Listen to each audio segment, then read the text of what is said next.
Hello guys, welcome back to our new episode. I know कल video नहीं आ पाई थी क्योंकि मैं थोड़ा बिजी था, लेकिन आज संडे है इसलिए मैं 2 वीडियो डालने का ट्राई करूंगा। लेकिन उससे पहले मेरा एक टारगेट होगा। पहले वीडियो पर आपको 2.5K का लाइक एम पूरा करना पड़ेगा, उसके बाद ही दूसरा वीडियो आएगा, वो भी शाम तक। तो उम्मीद करता हूँ कि आप इस लाइक एम को पूरा कर दोगे। एनीवेज एपिसोड को स्टार्ट करते हैं। अब हम फैंग को देखते हैं जो अनाउंसमेंट करते हुए ली को आगे बुलाता है।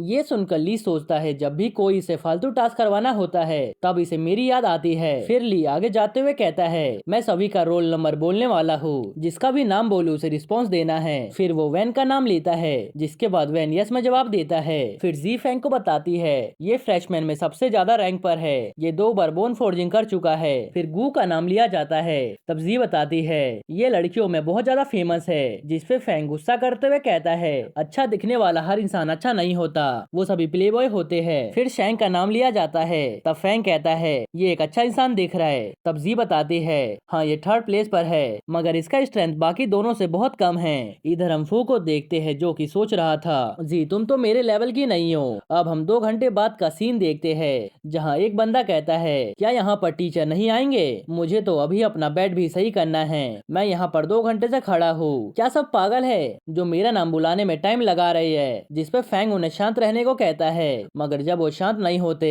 तब वो चिल्लाते हुए उन्हें डिसिप्लिन मेंटेन करने को बोलता है और गुस्से में बोलता है अगर कोई भी एक्सपेल्ड होना नहीं चाहता तो वो शांत रहे। और जब सभी शांत हो जाते हैं तब फैंग खुश होते हुए सोचता है अब मुझे समझ आया आखिर हर कोई बॉस क्यों नहीं बनना चाहता था। फिर फैंग उन्हें बताता है यहाँ पर हर बच्चे को 30 पॉइंट्स मिलेंगे जो कि 30,000 युआन के बराबर है, उसका यूज करके तुम सपील और बाकी की चीजें खरीद सकते हो। फिर फैंग एक बंदे से पूछता है जो भी बातें कर रहे थे तुमने उनका नाम लिखे ना, जिसपे वो हाँ बोलता है। तब फैंग बोलता है इनके नाम बुलाओ और 10 पॉइंट्स काट लो। ये सुनकर वो उनका नाम बोलने लगता है। तब वो सभी बच्चे प्रोटेस्ट करते हुए कहते हैं आखिर तुम्हारी औकात क्या है हमारे पॉइंट्स काटने का, तुम्हें ये अधिकार किसने दिया। ये सुनकर फैंग गुस्से में कहता है मैं प्रेसिडेंट हूँ मार्शल आर्ट्स का, यहाँ पर सभी स्टूडेंट्स के मैटर को हमारा सोसाइटी मैनेज करता है, अगर तुम्हें ये पसंद नहीं आ रहा तो फालतू की बकवास करो और देखते जाओ तुम्हारे पॉइंट्स कैसे कट जाएंगे। आज मैं तुम सबको एक इम्पोर्टेंट चीज बता रहा हूँ, अगर तुम्हारे पास स्ट्रेंथ और पावर नहीं है तो तुम्हें अपने सामने वाले बंदे के सामने हम्बल बनना होगा, और जब तुम्हारे पास स्ट्रेंथ आ जाए तब तुम अपनी आवाज उठा सकते हो। ये एक बेसिक रूल है, हर किसी को इस बारे में पता होना चाहिए। जो भी 1 साल के अंदर रैंक फर्स्ट पर पहुंच नहीं पाएंगे उन्हें एक्सपेल कर दिया जाएगा। फिर फैंग उन्हें बहुत सारे रूल्स और रेगुलेशन बताता है, जो सुनकर सभी स्टूडेंट का होश उड़ जाता है। ये सब देखकर फू सोचने लगता है इसने तो टीचर के आने से पहले ही इन्हें डरा दिया। अब हम ट्रेनिंग बिल्डिंग का सीन देखते हैं जहां फैंग बाकी टीचर के साथ बैठकर उन्हें बता रहा था इस बार का जो बैच है वो पहले से काफी बेटर है। ये सुनकर ओल्ड मैन सोचते हैं ये अपने आप को लीडर समझने लगा है क्या जो हमें बता रहा है। फिर फैंग कहता है लायन मैंने सुना है जो वैन है वो यहाँ पर किसी इंस्ट्रक्टर की बेटी है और वो अपने पावर का गलत यूज ना करे, इसीलिए उसे वेपन डिपार्टमेंट से बैन कर देना चाहिए। ये सुनकर वो गुस्सा होते हुए सोचते हैं जब से ये प्रेसिडेंट बना है तब से ये हर चीज में अपना टांग अड़ा रहा है। फिर वो कहते हैं कि लगता है तुम अभी बिजी नहीं हो, क्या तुम मेरे साथ प्रैक्टिस करना चाहते हो। फिर फैंग पूछता है क्या वैन सही में आपकी बेटी है, आपके एक्सप्रेशन से पता चल रहा है उसके पास पक्का उसके माँ के जीन गए हैं, मैं उसका फ्यूचर में ध्यान रखने वाला हूँ। ये सुनकर वो कहते हैं अगर तुमने मेरी बेटी को नुकसान भी पहुँचाया तो मैं तुम्हें पेपर की तरह फाड़ दूंगा। तब फैंग सोचने लगता है आखिर ये गुस्सा क्यों हो रहे हैं, मैंने कब बोला मैं उसे मारूंगा। फिर फैंग प्रिंसिपल से पूछता है मैंने जो आपको लेटर दिया था वो अब तक अप्रूव नहीं हुआ है, आपने सबसे बेस्ट टीचर को बैन किया है जो कि सही नहीं है, इसीलिए हमें इस मैटर पर एक बार डिस्कस करना चाहिए। तब वो कहते हैं ठीक है यहाँ पर सबके सब मौजूद है इसीलिए हमें डिस्कस कर लेना चाहिए, जिसे लगता है कि बैन को खत्म कर देना चाहिए वो बताए और जो नहीं चाहते वो बता दे। तब फैंग बताता है क्यों ना हम वोटिंग से डिसाइड कर ले, मैं सब प्रिपेयर करके लाया हूँ, जो इस बात से डिसएग्री करेंगे वो यहाँ पर क्रॉस लगा दे और जो नहीं वो टिक लगाए। सभी प्रिंसिपल और टीचर को अपना अपना पेन यूज करना है। ये देखकर डीन सोचने लगते हैं ये बच्चा पूरी प्रिपरेशन के साथ आया हुआ है ताकि हर कोई कॉन्फिडेंस के साथ वोट दे सके। वोटिंग के बाद फैंग काउंट करके बताता है 16 बंदे मेरे डिसीजन से रेडी है और 7 बंदे डिसएग्री। प्रिंसिपल सर क्या आपको वापस से काउंट करना है। तब वो कहते हैं कि इसकी जरूरत नहीं है, अब हम प्रेशर रूम में वापस से अनबैन कर रहे हैं, अभी वो लोग इस मैटर को लेकर बात कर ही रहे थे। तभी कोई अनाउंस करता है जो भी वैन गु और शैंग को हराएगा उसे क्रेडिट पॉइंट मिलेंगे। ये सुनकर सभी स्टूडेंट रेडी हो जाते जाते हैं उन सबको हराने के लिए। और ये अनाउंसमेंट किसी और ने नहीं बल्कि फैंग ने किया था। ये सुनकर लायन गुस्से में पूछते हैं, आखिर तुम्हें ये करने का हक किसने दिया? और वो मनी मन सोचते हैं कि ये बच्चा अपनी हदें पार कर रहा है। यहाँ पर प्रिंसिपल, टीचर और डीन तक बैठे हैं, मगर इसे किसी से भी डर नहीं लग रहा। तब फैंग कहता है, लायन क्या आपको रियलाइज नहीं हुआ कि इस साल का स्कूल प्रोजेक्ट बहुत ही ज्यादा बोरिंग है? मैंने तो उनके लिए अपॉर्चुनिटी तैयार करके उनके मिशन को और ज्यादा इंटरेस्टिंग बनाया है। आप तो हमारे ही बैच को देख लीजिए, मेरे और ली के बिना बैच कभी भी रैंक 3 पर नहीं पहुंच पाता। और ये बात आपको अच्छे से पता है, मैंने उस टाइम पर बहुत ज्यादा पॉइंट्स कमाए थे। मैं तो डीन को थैंक्स बोलना चाहूंगा मुझे वो अपॉर्चुनिटी देने के लिए। तब डीन कहते हैं, जो फैंग कर रहा है वो करने दो, वैसे भी स्टूडेंट्स को प्रैक्टिस की जरूरत है ग्रो करने के लिए। ये सुनकर फैंग कहता है, लायन आपको डरना नहीं चाहिए और वैन की चिंता तो छोड़ ही दो, वो फ्रेशमैन में नंबर 1 पर है। ये सुनकर लायन उसे मारते हुए कहते हैं, अच्छा स्पीच दे देते हो, मगर अगली बार कुछ भी करने से पहले मेरी परमिशन जरूर ले लेना। ये सुनकर दूसरे टीचर गुस्से में कहते हैं, सही कहा फैंग, तुम्हें हमारे से तो पूछ लेना चाहिए। और मनी मन कहते हैं कि इस बच्चे को अभी पता नहीं है शैंग मेरा बेटा है। इधर फैंग कहता है, मैं तो आपके बच्चों का भलाई करने के लिए कह रहा हूँ, आपको क्या लगता है वो जीत जाएंगे? ऐसा तो होने से रहा और उन्हें पॉइंट्स देने से रहा। वो तीनों मिलकर सभी बंदों को धो डालते हैं, जिस कारण से वो सभी हार मान लेते हैं। अब सीन शिफ्ट होता है और हम फैंग को ओल्ड मैन के पास देखते हैं, जहाँ वो पूछता है, आप वापस से डेस्क के पास क्या कर रहे हो? क्या वहाँ पर बहुत ज्यादा वर्कलोड था जो आप यहाँ पर वापस आ गए? ये सुनकर ओल्ड मैन उसे बकवास बंद करने को बोलते हैं। फिर वो बताते हैं, जो पिछला कैटाकॉम वॉर हुआ था उसमें तुम्हारे साइड को 800 पॉइंट्स मिले हैं। हम तो सबको हल्का कम पॉइंट दे रहे थे क्योंकि आर्मी को बहुत नुकसान हुआ है, इसीलिए हमें इसी पॉइंट्स में से काटना पड़ेगा। जिसपे फैंग कहता है, मुझे खुशी है इस बात से कि मैंने कुछ तो कमाया है। जिसपे ओल्ड मैन बोलते हैं, तुम्हारे पास अभी भी एक हीरोइक हर्ट है। फिर फैंग उन्हें बताता है, उसके पास 500 पॉइंट्स है सोसाइटी की तरफ से,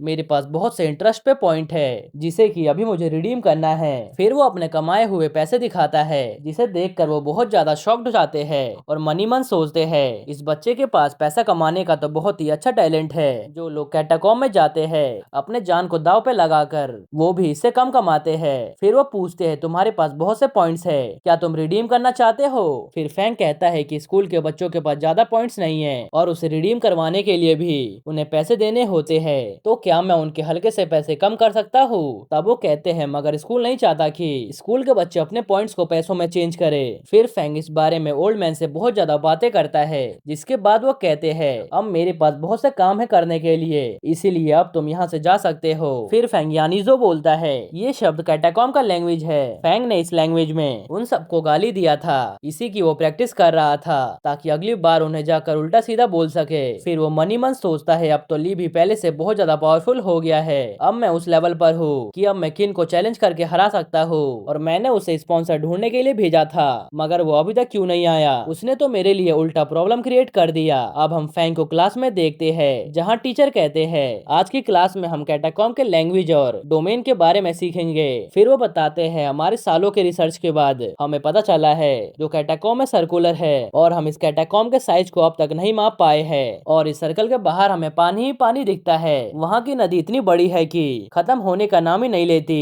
और उस सर्कल में भी अलग अलग टेरिटरी है, जो कि कैपिटल सिटी, मैजिक सिटी और बहुत सारे जगह में बटा हुआ है। उसके अंदर 2 टेरिटरी है, एक अंदर और एक बाहर, और बीच में एक वॉल है जिससे अंदर जाने में प्रॉब्लम होता है। जैसे अगर तुम एक कैटाकॉम से दूसरे में जाना चाहते हो तो तुम डायरेक्ट उसके अंदर नहीं जा सकते हो। आउटर और इनर टेरिटरी बड़े बड़े माउंटेन्स के द्वारा सेपरेट किया गया है। फिर फैंग पूछता है, जब हम कैटाकॉम के अंदर जाते हैं तब हमें पावरफुल लोग मिलते हैं, तो क्या वो सब कैटाकॉम के गरीब लोग हैं जो कि काम कर रहे हैं? वो सभी ना सेंट्रल टेरिटरी में एंटर करना चाहते हैं और ना ही चाहते हैं कि उनके ऊपर कोई रूल करे, इसीलिए वो अर्थ पर अटैक करना चाहते हैं ताकि वो सब यहाँ पर अपनी कॉलोनी बना सके। ये सुनकर टीचर बोलते हैं कि तुम्हारी सोच सही है, मगर उन लोगों को अगर यहाँ पर अपना राज करना होता तो हर एक इंसान को जान से नहीं मारते, बल्कि उनके ऊपर से रूल करते। बल्कि उन्हें अर्थ का कुछ सामान चाहिए जो उन्हें सिर्फ यहाँ पर मिल सकता है। तुम्हें पता है पूरे संसार में बहुत से प्लेनेट है और मून है, मगर सिर्फ अर्थ ही एक ऐसा प्लेनेट है जहाँ पर लाइफ पॉसिबल है। शायद हो सकता है वो हमारे अर्थ को खत्म करना चाहते हो या फिर कुछ ऐसा ही। कैटाकॉम का जो पावर हाउस है वो अब एंड पर पहुंच चुका है और अब वो और ज्यादा इवॉल्व नहीं होगा। ये सुनकर फैंग पूछता है, फिर इंसानों ने कैटाकॉम के पावर हाउस से बात क्यों नहीं किया? अगर वो ऐसा करते तो शायद हमारी सभी प्रॉब्लम सॉल्व हो जाती। जिसपे वो कहते हमने कोशिश की थी मगर वो हमारे साथ नेगोशिएट करने को तैयार ही नहीं है। जब हम पहली बार उनसे मिले थे तब उनका सिर्फ एक ही माइंड सेट था, वो था हमें जान से मारना। वो नहीं चाहते कि उनके ऊपर कोई रूल करे, इसी कारण से वो सब इंसानों को मारते हैं और हमें अपने ट्रेनिंग पर्पस के लिए यूज करते हैं। ये सुनकर फैंग सोचता है ये जितने भी स्टेटमेंट है हो सकता है कि सच ना हो। तभी फू पूछता है टीचर क्या हम स्पाई को अंदर नहीं भेज सकते हैं जो हमें बिल्कुल सही इन्फॉर्मेशन ला कर दे? जिसपे वो कहते हैं कैटाकॉम और यहाँ के इंसान सेम दिखते हैं मगर उनका फेस सिमिलर नहीं होता और इसका कारण है हमारे द्वारा बोला हुआ लैंग्वेज जो कि बहुत ज्यादा डिफरेंस क्रिएट करता है। कैटाकॉम के इंसान एनर्जी को फॉर्म करते हैं बल्कि हम सब वाइटलिटी को फॉर्म करते हैं मगर ये डिफरेंस तब खत्म हो जाता है जब इंसान हायर लेवल पे पहुंच जाता है। लेकिन ऐसा करना इतना भी आसान नहीं है। मान लो तुम्हारे सामने एक अजीब सा ग्रैंड मास्टर खड़ा हो जाए तो तुम सब क्या करोगे? हमने बहुत ट्राई किया मगर वहाँ पर बहुत ज्यादा स्ट्रिक्ट चेकिंग होती है जिस कारण से हमारे साथी पकड़े जाते हैं। ये सुनकर फैंग समझ जाता है कि टीचर और स्कूल वाले हमें पूरी बात नहीं बता रहे मगर कम से कम यहाँ पर सबसे अच्छी बात ये पता चली कि कैटाकॉम के लैंग्वेज के बारे में अगली बार जब मैं कैटाकॉम में जाऊंगा तो मैं वहाँ के इंसानों से बहुत ही प्यार से बात करूंगा। इधर हम किन को देखते हैं जो कि जी से ड्रिंक फुल करवा रहा था। तभी वहाँ पर फैंग आते हुए कहता है तुम्हारे ग्रैंडफादर तुमसे मिलने आए हैं और मैंने सुना है कि ग्रैंड मास्टर के लेवल वाला इंसान चींटी की भी आवाज सुन सकता है। इसका मतलब किन जो तुम इससे काम करवा रहे हो वो अभी मास्टर भी सुन लिए होंगे। ये सुनकर जी बहुत ही शॉक्ड हो जाती है और किन फैंग से पूछता है क्या तुम मुझे डराने का ट्राई कर रहे हो? फिर जी वहाँ से जाते हुए कहती है मैं ग्रैंडपा को कुछ भी नहीं बताऊंगी, इसीलिए सीनियर आपको डरने की जरूरत नहीं है। ये सुनकर किन को बहुत ज्यादा गुस्सा आ जाता है और सोचता है कि उसके ग्रैंडपा सही में आए हैं। फिर वो वहाँ से जाते हुए पूछता है जी तुम कहाँ पर हो? क्या तुम्हारे ग्रैंडपा ने मेरे लिए कुछ भेजा भी है? फिर वो अपने आप को चाटा मारते हुए वापस से फैंग के पास आता है और कहता है कि मुझे पता है मैं अभी चीप बातें करने वाला हूँ मगर तुम्हें पता भी है।